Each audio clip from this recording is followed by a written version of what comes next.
மேடையில் இருக்கும் நண்பர்களுக்கும் கீழே அமர்ந்திருக்கும் பெரியவர்களுக்கும் என்னுடைய வணக்கத்தை தெரிவித்துக் கொள்கிறேன்.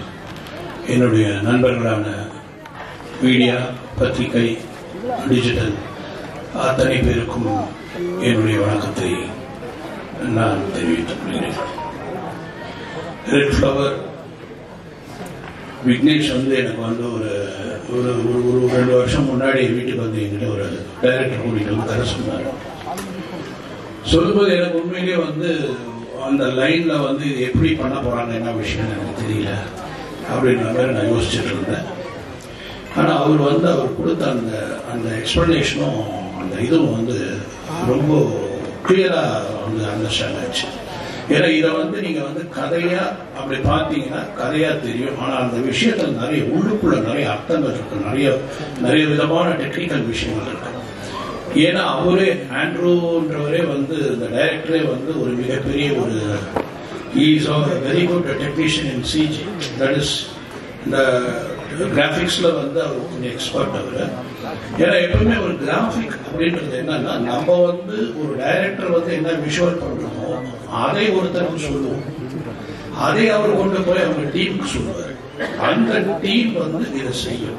உதாரணத்துக்கு ஒரு யானையை செய்யணும்னா அந்த யானை இப்படி வரணும், அந்த யானை இப்படி பார்க்கணும், அந்த யானை இப்படி தூக்கணும், அது தண்ணியில் அப்படி போடணும். நம்ம ஒரு சீனை ஒரு டைரக்டர் நம்ம சொன்னா அதை ஒருத்தர் புரிஞ்சுக்கிட்டு போய் அவர் சொல்றது நம்ம நினைச்சது தான் தெரியாது. நம்ம என்ன சொல்லணுமோ அதை புரிஞ்சுதா அவர் கரெக்டா போய் ரீச் பண்ணாருன்னு தெரியாது.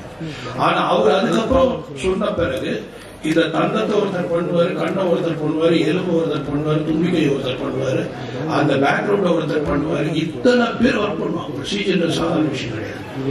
கிட்டத்தட்ட 55 பேர் மேல ஒர்க் பண்ணுவாங்க ஒரே ஒரு விஷயத்துக்காக. இதை 90 நிமிஷத்துக்கு இந்த படத்துல பண்ணிருக்காங்கன்னா அப்ப எப்படி இவங்க ஒர்க் பண்ணிருக்கணும், எப்படி ஒரு விஷுவல் பண்ணிருக்கணும். ஏன்னா நான் விக்னேஷ் ரொம்ப டீப்பா ஃபாலோ பண்ணிக்கிட்டே இருந்தேன். ஏன்னா விக்னேஷ் கிட்ட இருக்கிற ஒரு விஷயம் ரொம்ப துரு இருப்பாரு. ஆக்ஷன் சொல்றது கூட ஆக்ட் பண்ண இருப்பாரு, ஆக்ஷன் சொல்றாங்க அதுக்கப்புறம் ஆக்ட் பண்ணுவாங்க. அந்த அளவுக்கு அந்த உடம்புல அது ஒரு வெறித்தனம் இருக்கு. சொன்னார் இல்லையா, சினிமாவில் நான் கஷ்டப்பட்டிருக்கிறேன், அவமானப்பட்டிருக்கிறேன், ரொம்ப வேதனைப்பட்டிருக்கேன், அதையெல்லாம் என்கிட்ட சொல்லியிருக்காரு. நான் ஆனா இப்ப சொல்ற விக்னேஷ் கவலைப்படாத, உழைச்சவன் தோத்ததே கிடையாது. உழைக்கிறவன் கண்டிப்பா ஜெயிப்பாங்க. என்னை பொறுத்த வரைக்கும் நான் எடுத்துக்கிறேன், என்னையே நீங்க எடுத்துக்கங்க. நான் எல்லாரும் ஏதாவது சொல்றேன், கனவுக்கு வயசு கிடையாது. ஒரு கதை, ஒரு கற்பனை அப்படின்றது ஒரு கனவு தான். அந்த கனவு வயசு கிடையாது. எனக்கு இன்னைக்கு ஹாலிவுட்ல பாத்தீங்கன்னா எல்லாருமே 65 above than top directors because creation, அந்த கிரியேஷன் சாகாது, என்னைக்குமே சாகாது. அது ஜனங்க அடுத்த படம் என்னன்னு கேட்கும் போது நம்மள இன்னும் என்கரேஜ் பண்ணுது. அடுத்தது என்ன பண்றீங்க, அடுத்தது என்ன பண்ண போறீங்க அப்படின்றது நம்ம அப்படியே பரவாயில்ல, நம்ம கரெக்டா தான் போயிட்டு இருக்கோம், கரெக்டா தான் கொடுத்துட்டு இருக்கோம். ஏன்னா இன்னைக்கு காம்படிட்டிவ் ஃபீல்டுங்க. இந்த ஃபீல்டுல எல்லாம் இன்னைக்கு இருக்கிற ஒரு லெவல். எங்க டைம் ஒரு ஆர்டிஸ்ட மீட் பண்ணோம்னா ஒரு போன்ல பண்ணிக்கலாம்.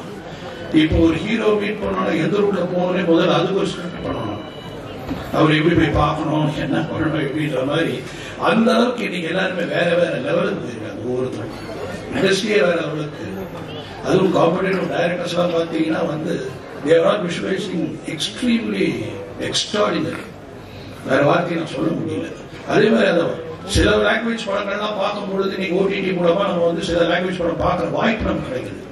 அந்த வாய்ப்புல பார்க்கும் பொழுது ஒரு தின் லைன், அந்த லைனை ஒரு 2.5 hours பியூட்டிஃபுல்லா சொல்றாங்களே, அது ஆக்சுவலா தேங்க்ஸ் டு கோவிட் வந்ததால தான் எல்லா மொழி படமும் நம்ம பார்க்க ஆரம்பிச்சோம். அப்பதான் பல லாங்குவேஜ் உடைய வேல்யூ தெரிய ஆரம்பிச்சிச்சு.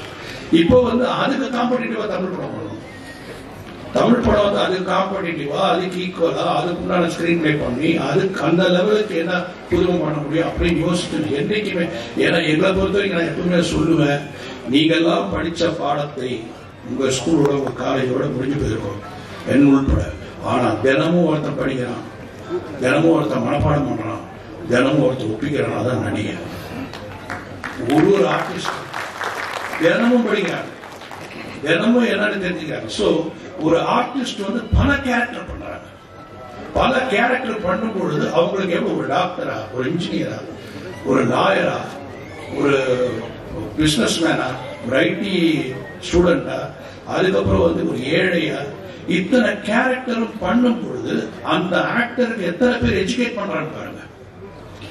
அதை அவங்க வெளிப்படுத்தும் போதுதான் அந்த கேரக்டர் வந்து வெளியே நிற்கும். அதுதான் வந்து ஒரு ஹீரோ, ஒரு கேரக்டர்ஸ் அந்த படத்துல யாரும் நடிக்கிறாங்க அவங்களுடைய வேலை. சோ அப்படிப்பட்ட கடினமான ஒரு வேலையை இந்த படத்தில் சிறப்பான செய்த அத்தனை நடிகருக்கும் என்னுடைய வாழ்த்துக்கள். ஏன்னா பார்க்கும்போது எனக்கு தெரிஞ்சது ஆண்ட்ரூஸ் உடைய ஒர்க்கும் அண்ட் அப்கோர்ஸ் மியூசிக் டைரக்டர் ரொம்ப அழகா பண்ணியிருக்கார் சந்தோஷ். ஏன்னா ரீரெக்கார்டிங் வந்து ரொம்ப எஃபெக்டிவா இருந்தது பார்க்கும்போது. நமக்கு அந்த மிக்சிங்கும் ரொம்ப அழகா பண்ணியிருக்காங்க, எல்லாமே பேலன்ஸ் பண்ணியிருக்காங்க, வண்டர்ஃபுல் டெக்னீஷியன்ஸ் ஒர்க் பண்ணியிருக்காங்க இதுல. அதே மாதிரி எனக்கு வந்து இங்க ஒரு விஷயம் நான் சொல்ல ஆசைப்படுறது என்னன்னா, என்னுடைய விஷால் வாட்டர் மெட்டீரியல் நாங்கள் ஷூட் பண்ணும்போது அவங்க வீட்டில் தான் அவங்க அப்பா வந்து ரொம்ப அவரை மாதிரி சொன்னார் இல்லைங்களா, மாணிக்க சார் வந்து சினிமா லவர்னு.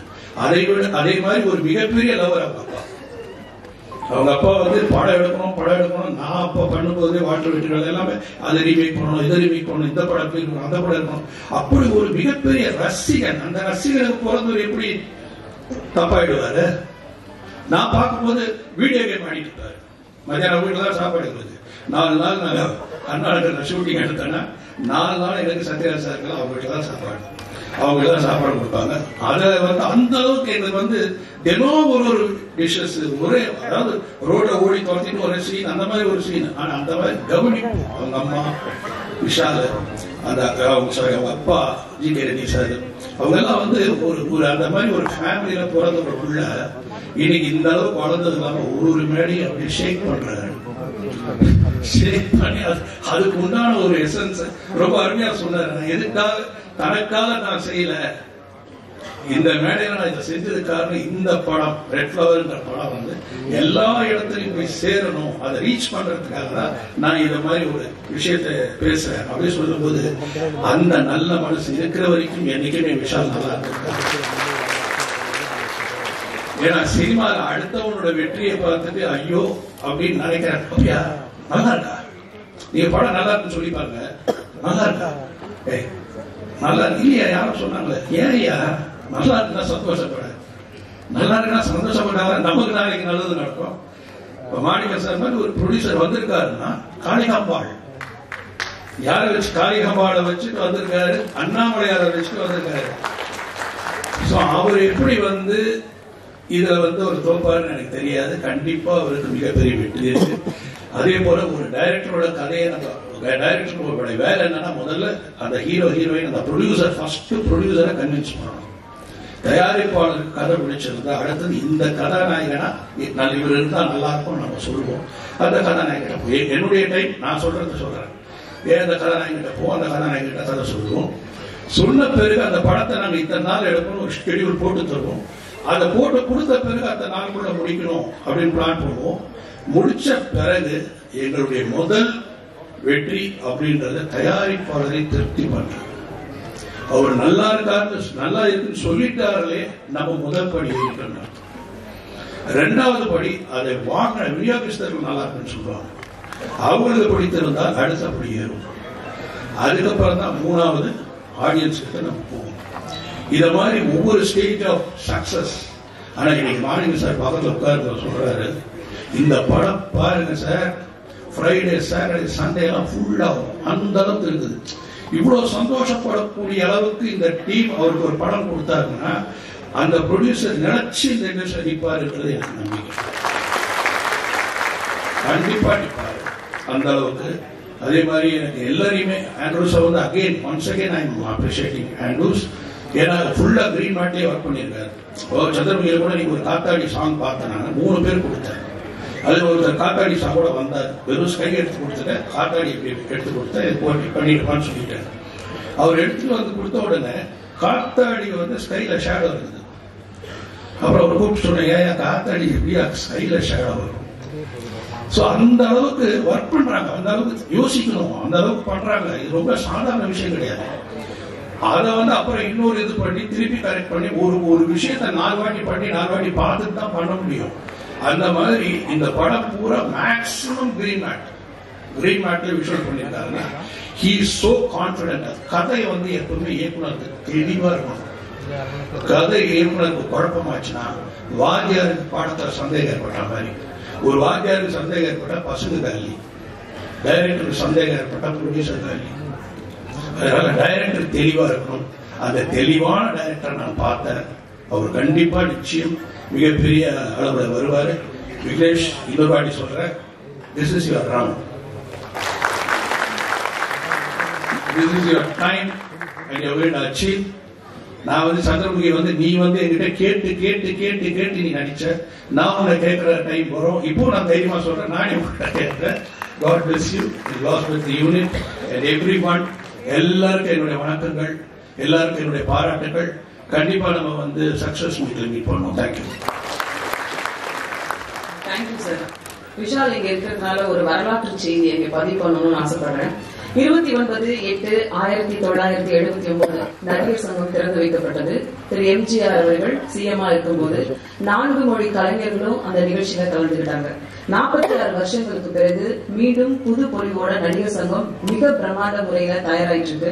அதாவது புரட்சி தலைவர் எம்ஜிஆர் தொடங்கி புரட்சி கலைஞர் விஜயகாந்த் தொடர்ந்து இப்போது புரட்சி தளபதி விஷால் அவர்களுடைய தலைமையில நடிகர் சங்கம் எல்லாரும் கலந்துக்கிற மாதிரி ஒரு பிரமாண்டமா அமைப்போடு அதுக்கு முதல்ல அட்வான்ஸா அந்த டீமுக்கு வாழ்த்துக்கள் சொல்லிடுவோம்.